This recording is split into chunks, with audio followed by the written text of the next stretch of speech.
पहाड, पाटन र शान्तिले भरिएको नेपालको एउटा अनमोल ठाउँ, जसले हेर्ने बित्तिकै मन रोकिदिन्छ। त्यो ठाउँ हो ढोरपाटन। पश्चिम नेपालको धौलागिरी क्षेत्रतिर फैलिएको ढोरपाटन केवल सुन्दर ठाउँ मात्र होइन, यो नेपालको एकमात्र हन्टिङ रिजर्भ भएको क्षेत्र पनि हो। यहाँको मुख्य आकर्षणमा वन्यजन्तु अवलोकन र ट्रोफी हन्टिङ पर्छ। यो क्षेत्र समुद्री सतहबाट करिब 2850 मिटरदेखि 7000 मिटरसम्म फैलिएको छ। यहाँको भूदृश्य कहिले विशाल पाटन, कहिले जङ्गल त कहिले हिमालतिर उक्लिँदै गएको जस्तो देखिन्छ।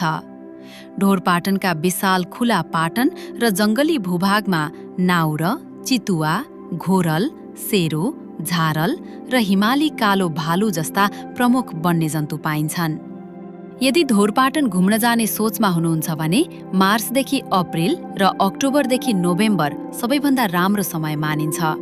त्यो बेला मौसम खुला हुन्छ, दृश्य सफा देखिन्छ र यात्रा पनि तुलनात्मक रूपमा सहज हुन्छ। तर ढोरपाटनको सबैभन्दा ठूलो जादु भनेको यसको शान्ति हो। खुला पाटन, चिसो हावा र टाढासम्म फैलिएको पहाडी संसार। यस्तै नेपालका सुन्दर कथाहरूका लागि पृथ्वी स्टोरी सँगै रहनुहोस् र सब्स्क्राइब र फलो गर्न नभुल्नुहोला।